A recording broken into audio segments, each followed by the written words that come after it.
Hello everyone, hope you're all okay. Thank you so much for watching. Welcome to our channel. We're talking about sleep today, autism and sleep, which is quite a big subject, isn't it, within the autism community. It's something that we do tend to talk about a lot. I'll actually be looking down a little bit today because I've actually written down from some of the studies that have been done, I've actually written down some of the percentages and figures because there are actual comparisons that have been done between those on the autism spectrum and neurotypical people, which I thought was really interesting. Toby's not been too well. The last few days been absolutely full of like a very weird dry head cold, and he seems to have been suffering with headaches a lot, so he's not been sleeping well at all. We had a really rough few days. He's feeling better today, I hope. He slept better last night. Hopefully I'm not jinxing myself for tonight or for today. And at the moment he's at school, and hopefully he's having a better day today. But anyway, the first study that I looked at pointed out that between 44 and 86% of those on the autism spectrum would fit the criteria of having a serious sleep problem.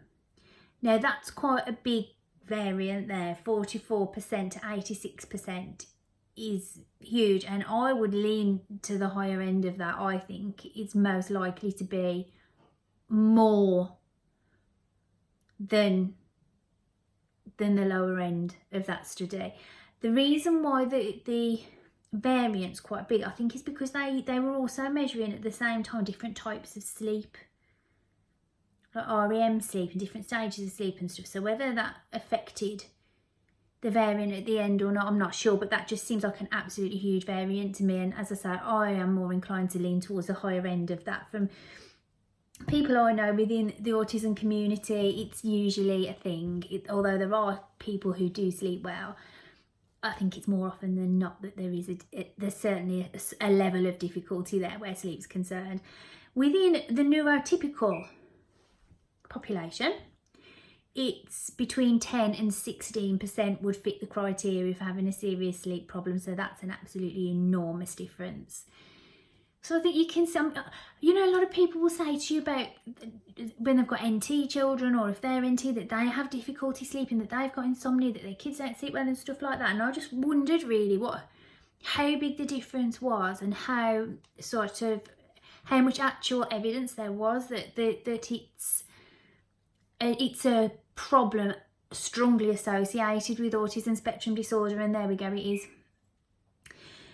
It does worsen, it is proven, lack of sleep is proven to actually worsen certain aspects of the condition. So that it's basically proven really sleep difficulty to affect a person's day-to-day quality of life. And I think that's probably true for all of us really. If you are unable to sleep, you don't function as well, your brain doesn't function as well, and you do experience things differently.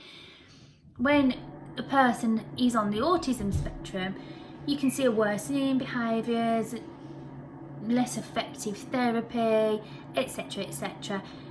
Everything can basically be worse and can be linked to sleep difficulties in that way. Now look, I'm just looking down again at my percentages again. Now REM sleep, which is rapid eye movement sleep, you've probably heard of it before. It's often called the most important part of sleep. It's a stage of sleep. I believe it's where you're in a really deep sleep, but I might be wrong about that. And if I am, do feel free to put me right underneath. But for a person on the autism spectrum, the average amount of time that they're asleep, that is REM sleep, is 15%. For a neurotypical person, that percentage is 23%. So if they were asleep for 100 minutes, 15 minutes of that for a person with autism would be REM sleep, and 23 minutes of it for a neurotypical person would be REM sleep. Now, REM sleep is the aspect of sleep that affects the brain. It's the part of sleep that helps with learning, and it's the part of sleep that actually helps to retain memories. So it's quite an important, I thought that was quite an important number to put in there, and just to make that distinction, that difference between those with autism and those who are neurotypical. Even if you're suffering with insomnia, the actual quality of the sleep once they are asleep is very different. Now, it's very inconclusive. It's not, it doesn't, there's no study that actually proves that worsens the REM factor of the sleep, worsens the symptoms of autism or worsens that person's experience, but I think it's probably quite safe to say that it does. Now, insomnia can be caused by many different things. For those on the spectrum, it can sometimes be underlying conditions, it can be additional conditions, or it can be things that are associated with their ASD, for example, anxiety or sensory difficulties. There can also be additional conditions such as gastro disorders, ADHD, or separate anxiety disorders that the person's suffering with, that can all contribute to insomnia. There was a study published in 2015, and it was a study on a gene mutation that actually affects sleep and the production of sleep hormones within the body. Now, that study found that there is a gene mutation that can cause sleep difficulties, that can cause insomnia, make a person more prone to insomnia, any person, make a person's body not produce enough melatonin, which is the hormone that helps you fall asleep at night. Now, a person on the autism spectrum is twice as likely to have that gene mutation as a neurotypical person.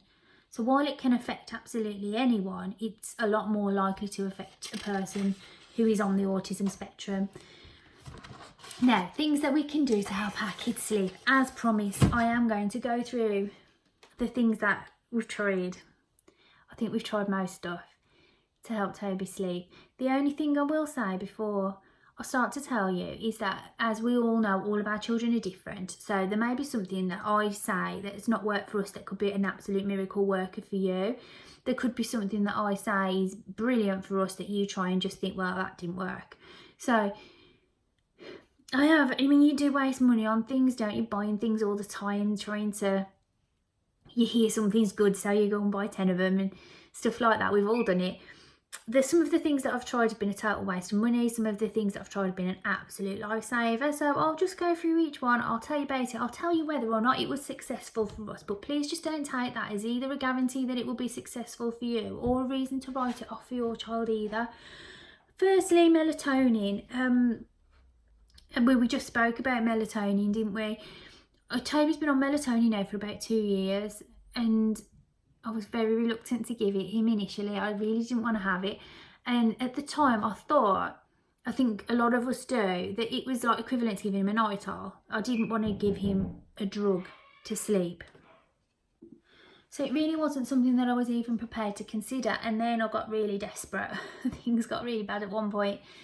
Toby was suffering terribly, just started school, so we were having less sunrise time, and it was really, really tough for a while. He was struggling so much, because the thing that you have to remember is just because he's unable to sleep doesn't mean he's not tired, and because he's tired, the symptoms of his condition can be 100 times worse. Even though he can't actually fall asleep and get that rest that he so desperately needs, the effects of it are still there. So we had to wait 6 months, as you do, to see the paediatrician. Finally got some melatonin, and it does work for him. It doesn't work every single time.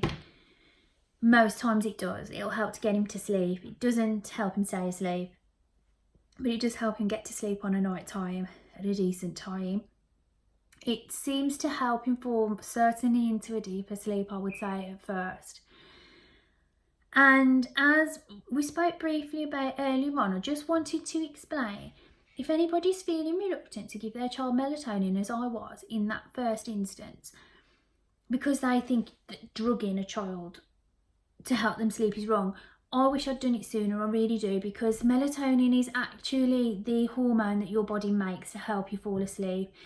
And usually a a person on the autism spectrum who's suffering with insomnia and isn't able to fall to sleep is lacking in that hormone. So what all it's really doing is giving the body something that it really does need to fall to sleep. You do need to see a paediatrician to get it, and you need a joint care agreement between the paediatrician and your GP to get a prescription for it. So you would need to go to your GP and get a referral to a paediatrician. That's in the UK, guys. I'm not sure in America. You'd have to look that up. The other things that we've tried for Toby are, we had at one point a light bulb which was a very low watt light bulb, and it was red, and it was just gave the room like a warm glow. And I think anything like temperature and lighting and stuff like that in the room are very obvious things, aren't they, really? You know, you want like really peaceful lighting, a proper light bulb, because he can switch the light on himself. And he is afraid of the dark as well, so we will continually switch the light on. It was really not suitable because it was far too bright. But because it was a red bulb, it put this lovely like warm pink glow on the room. So it was really nice, actually, really peaceful. So that is something that I'd certainly recommend that you give a try, see what you think. I'll put a little picture of it. I'll put the links and stuff up to them anyway in the description box, and I'll put a picture of them up. But none of the links that I'm putting down below are affiliate links. I'm not getting paid for anything.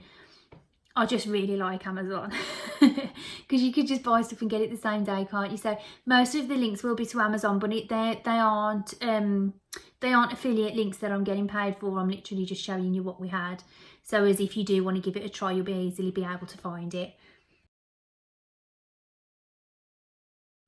Another thing we tried was a yoga ball. Now, that was actually recommended by the OT, which is an occupational therapist, to help Toby sleep. This was before he had melatonin. It didn't really help him sleep much, to be honest. He does like it though. We've got a lot of them now. You can get all different sorts. We've got some peanut ones. We've got some that have got balls inside them. We've got some that have got like rice type stuff inside them. We've got a giant one somewhere. The one that I keep in his bedroom is like a massage one. It's got all little nodules all over it. And I actually keep it slightly underinflated. So when he's using it, it's just a more peaceful experience. It's less boingy. It's more something that he like sinks into, and then all of those little lumps on it, they all like massage and stimulate his skin, which he really likes. That is a sensory need that Toby has.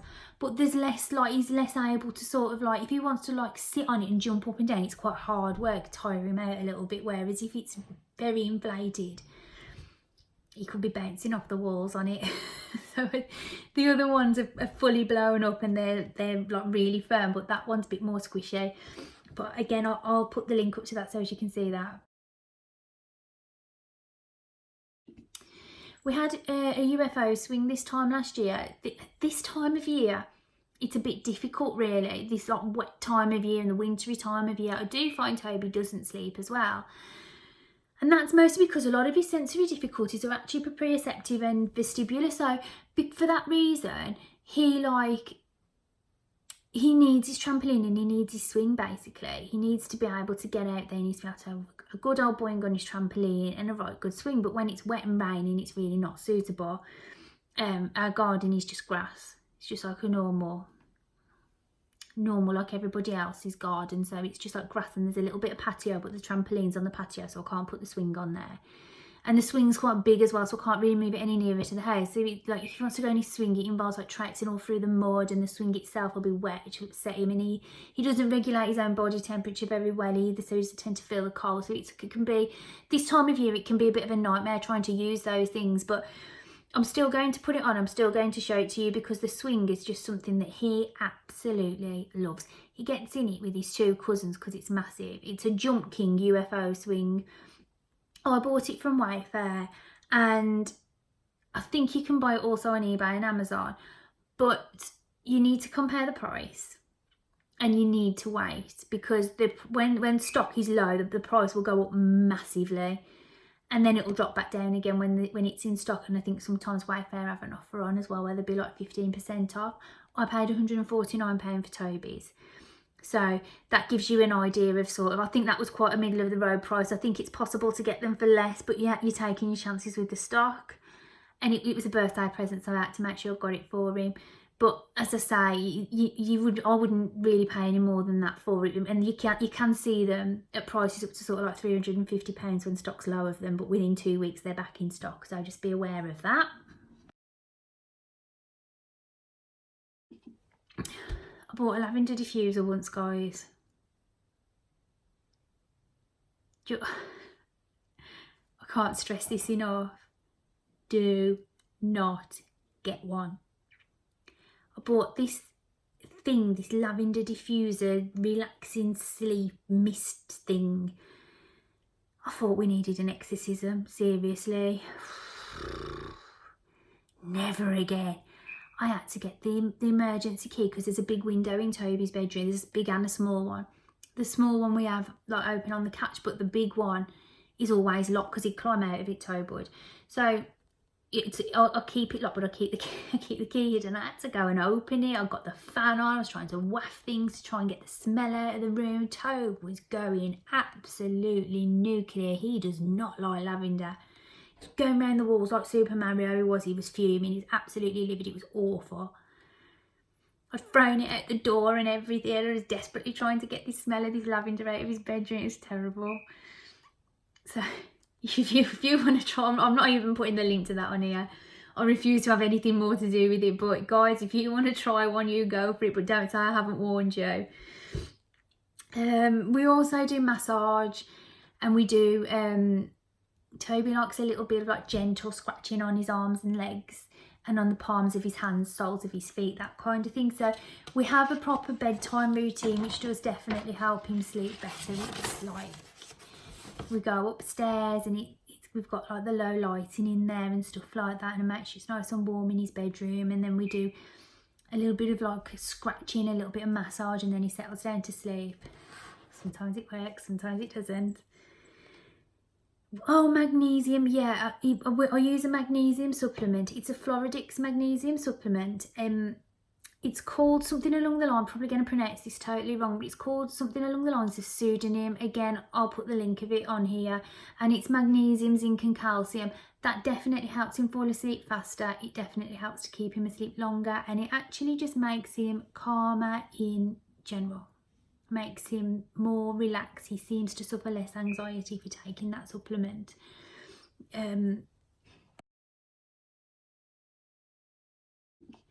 Epsom salts. We've tried Epsom salts.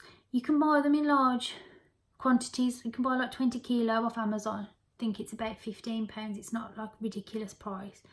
And you put 2 cupfuls in the bath. Because Toby has a bath every night. It gets really dirty, so does. So he has a shower every morning and a bath every night. And I did try Epsom salts, putting Epsom salts in his bath, and sometimes, now I still buy them and put them in, but I can't honestly say that they either made him calmer or that they helped him sleep. The reason why I still buy them sometimes is because he has a bit of eczema, and it got rid of that within 2 days. So if he's ever having any difficulties with his skin, I'll usually get some and start to put them in his bath, but I can't honestly say that they did help with sleep. However, that's another one that I have heard from others that it's really helped, so maybe it's worth trying for your person and just seeing if it does help them. I bought a Himalayan salt lamp at one point because I saw somebody raving over its sleep benefits on Facebook, so I bought the biggest one I could find. I think I must have been having a rough day. It must have had like a rough night the night before, and I bought a 5 kilo one. It's huge. It's absolutely beautiful, and again I will put the link to it down below. It's gorgeous. It's got a lovely like pink glow to it, very like it creates like quite a peaceful atmosphere, I would say. Can't honestly say it helps him sleep any better though, or that he seems any calmer for having it in the bedroom, to be honest. So yeah, it's lovely and it's pretty, and again it's something that I've heard people say works for him, but certainly for Toby it didn't really make any difference. He's actually got on Toby sleeps in a safe space. The mattress to the safe space is not particularly luxurious. It's like a wash, you know, it's like a thing that you can just wash and keep clean. It's like an invincible thing. So what we actually do is put like a really thick mattress topper on top of it. Then I put, you know, those gel pads that you can buy for the one that we've got upstairs is meant for pets. You're meant to put it on the floor, and in the summer when it's hot, your pet can lie on it. It's got like the gel inside. It's a bit like the gel pillow things, but it's big. And it's about the size of a single bed actually. Toby's got one of those, and then I put a fitted sheet over the top of that, and he seems to like the feel of that. I think that definitely does help him to settle. It seems to give him more of a, I think more of like that kind of like enclosed feeling he seems to like when he's sleeping. So again, I'll put the link to that down below for you. He's got, obviously we don't use it when it's really hot, you know, during the summer months when it's really warm, but we've got a lot of really long hot water bottle.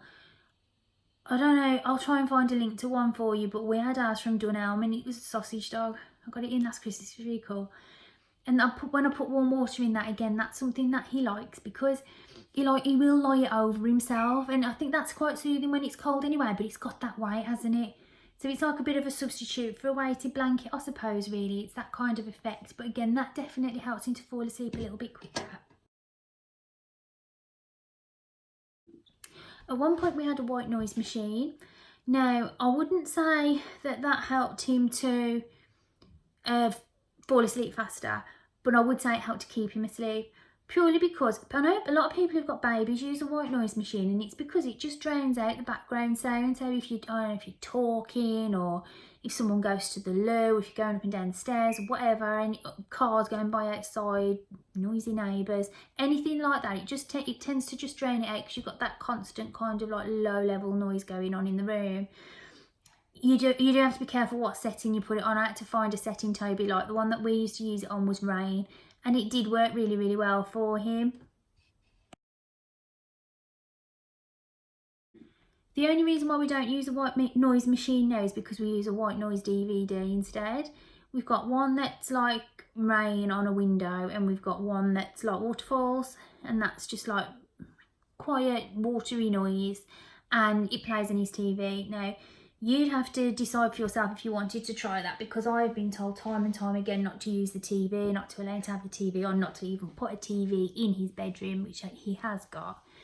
And we do, if he's up for long periods of time overnight, we'll put his Mickey Mouse DVDs in, or whatever, his Barney DVDs, whatever in it for him to watch, so as he doesn't get too bored. And then I started to use it for that reason as well. And to be honest, for us, it works, you know. He gets really transfixed by the picture on the screen, because it's either just like a large waterfall flowing down, or it makes the screen into like a window where there's rain falling on the window and like dribbling down. And he seems to find that really relaxing, so we do use it. Toby's also afraid of the dark, so it helps with that. I have to be careful what I plug in Toby's room. I don't like to leave wires or anything around, because he does messing stuff in, like even like a flat plug-in night light, I'd be a little bit reluctant, really. So yeah, I use that, and that actually runs overnight, so it stays on all night until he gets up the next morning. We've got like a very slow rotating starlight, which is lovely. It's really pretty. Can't honestly say that it helps him sleep or that it keeps him up. It just doesn't really do anything.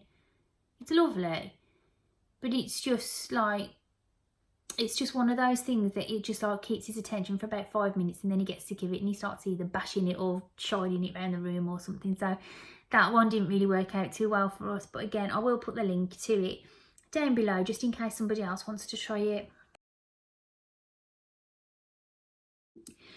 And that's it from us today, guys. Thank you so much for watching. Please do remember to hit the thumbs up button down below and give the video a like. Please hit the subscribe button so you can see our future videos. Just about got that sentence out then, didn't I? And also, you can find us on social media. If you search for us on Facebook, our page is Autism United We Stand, and from there you can find all of the links to the rest of our social media. Have a really great day, guys. Thanks so much for watching. Bye.